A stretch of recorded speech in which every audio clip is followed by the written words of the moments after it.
Matagal ka na sa abroad pero lubog ka pa rin sa utang. Bakit nga ba may mga ganitong mga sitwasyon sa buhay na imbis na maangat mo yung buhay mo kasi nasa abroad ka may kinikita ka dun um, yung siguro malaki-laki yung sahod mo dun sa abroad, ganon. So yun yung mindset natin dapat, 'di ba? Kasi nga, compare naman sa Pilipinas, kung natural ka lang na ano sa Pilipinas, I mean, kung ordinary ka lang doon sa Pilipinas, so pagdating mo dito sa abroad, malapag, ano, kung ano, kahit saang bansa ka pa, malaki talaga ang sahod mo. Ganon. So, bakit nga ba, matagal ka na, pero malaki pa rin ang utang mo na iwan na walang katapusan at parang na become worse pa. Bakit nga ba? So, situation by situation din yan siguro para sa akin kasi may mga tao talaga na in terms of especially medical attention para sa kanilang mga magulang, sa sino pa yung ina tinutulungan nila, especially talaga magulang kung they are in need for medical attention, kaya lagi silang so yung let's say OFW, let's say nagpapadala ng salapi para matustusan yung pangangailangang medical attention ng mga magulang, ganon. So yung iba naman, iba yung situation mga anak, pamilya sa Pilipinas, pinapadalhan nila, ganon. So yung iba naman ang halimbawa nasa Canada ka na, so andito yung family mo. Then, bakit nga ba puno tayo sa utang pa rin? Kasi, lalo na kapag, let's say, depende din yun sa gastos din Halimbawa, kumuha ka ng bahay na malaki, syempre, approve ka ng malaki, so kukunin mong malaki, di ba? At, kasi sabi nila, investment daw yung bahay, kaya tinudo na nila yung mag-invest ng bahay. So, kumuha din sila ng magandang sasakyan, at kasi malaki ang sahod nila at afford din nila. So, without knowing na they are into debt na pala. So, yun yung dahilan nga. Tapos, kaskas ka ng kaskas sa mga ano mo, sa credit card mo, tapos padala ka pa sa Pilipinas, lahat ng buong barangay mo, tinutulungan mo, ganon. So, yun yung baon ka rin sa utang nga, hindi ka makawala sa utang, ganon. So, yung iba naman ay, tulad ko, nagpapadala ako sa Pilipinas, so I'm earning a little bit, not, siguro, not really much, as well my husband is just a minimum wage, but it doesn't matter kasi meron kaming goal talaga na yan ang dapat naming iset talaga na hindi pwede na talagang i-ano natin, tudo natin. So, hindi pwedeng everyday if is fiesta, everyday is like this, like that. Hindi ganyan. Kasi kailangan natin magtipid. So, yun din sa akin. Nagpapadala ako sa Pilipinas, nagpapadala kami sa Pilipinas, pero yung in the sense na pag yung mga yung let's say mga kamag-anak, minsan meron ding kamag-anak pero naintindihan ko minsan they were been nice to me before, kaya yun at yun tinutulungan ko naman sila minsan at saka yung kapatid ko din. So minsan ganun lang kasi depende din sa salapi namin, depende kung meron pa kaming budget pero inuuna namin yung savings. So ayan, so ngayon meron na kaming hinhulugan na bahay dito sa Canada, kaya not really big naman yung mortgage niya, pero hindi pa rin tayo kumpiyansa. So yun yung ano, pero at least naman for now but I want to keep in that track, that the same way na hindi talaga mapunta sa malubog ka sa utang, ganun. So I don't want that way, so I just want to be like cool, chill lang ang buhay. So practical lang ang lahat. So nga ba, bakit nga ba din yung iba din ay nalulubog sa utang? Kasi nga sabi ko na situational siya, kung anong pathway ng buhay niya sa ibang bansa na tinatahak niya. Kung let's say kung dito siya sa Canada, depende din kung ano ang situation niya dito. Kasi malubog ka talaga sa utang kapag siguro masabi natin kumpiyansa ka. So, wag kang kumpiyansa sa buhay. So, kasi hindi natin alam. Pero in terms nga, sabi ko nga, pag may medical needs, especially your family, we just have to pray na sana walang mga very yung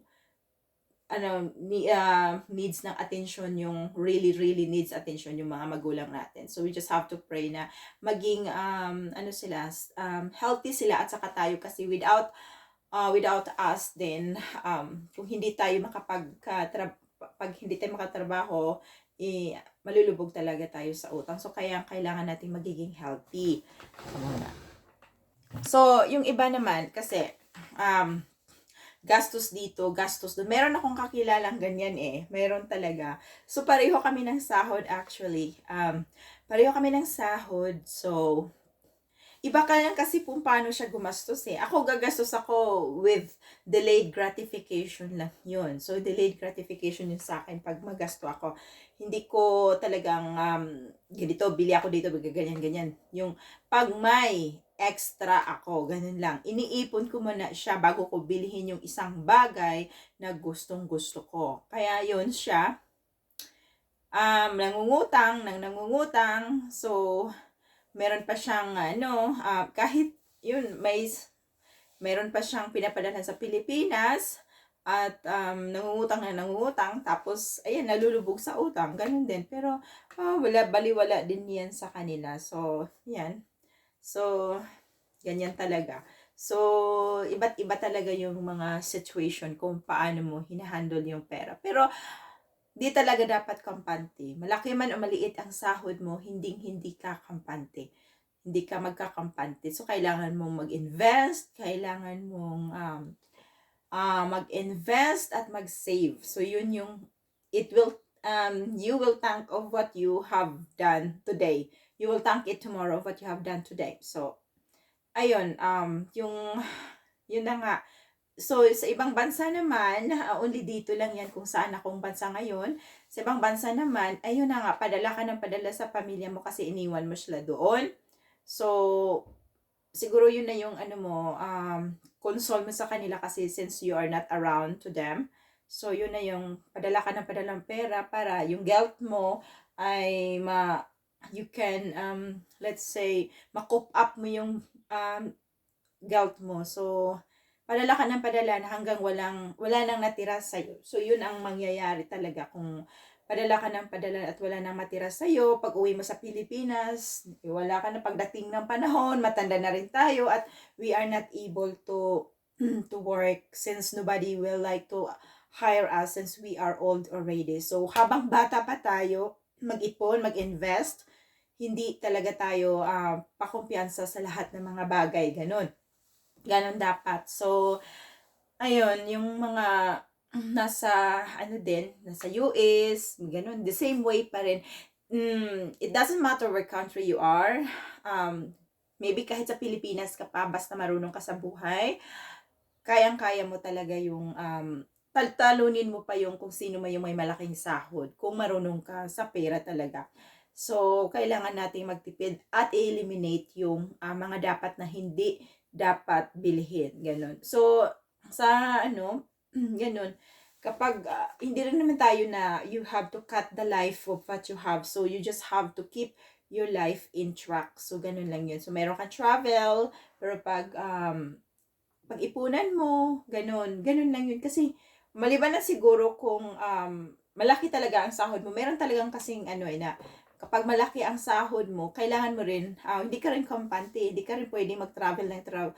Siguro, once a year with your family, it's fine. But, every after another, then that's not, you're gonna get broke with that one. So, you have to make sure that you are in the right track of your life, in your financial status. Ganun.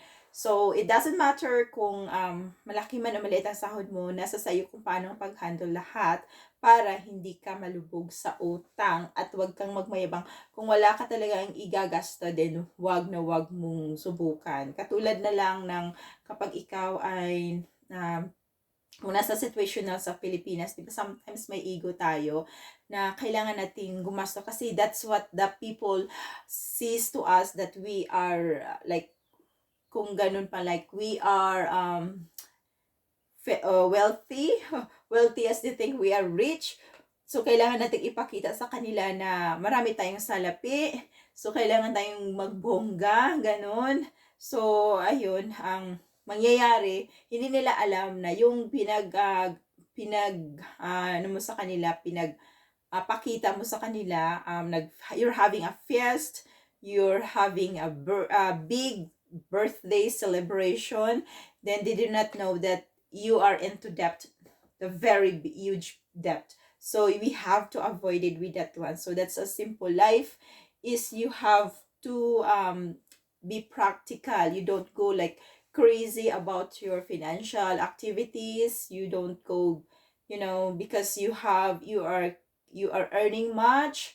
So no, you have to keep your feet in the ground. So hindi mo talaga, you cannot go beyond your limit. You have to keep, kung malaki ang sahod mo, then you have to keep your feet in the ground, so that you have to save and you invest much way better. Ngayon, pag hindi ka marunong, then yung mga lower income, they think like they're investing things, they're saving their money for the brighter future, so they can invest soon, like that. So ito yun sila ito yun sila kasi ito yung silang umaangat kasi na makaka-save more, kasi hindi sila naging kampante. Lagi nila sinasabi na my money is just this one, so I have to make sure I don't want to be hindi ako maging kumpiyansa sa lahat ganun.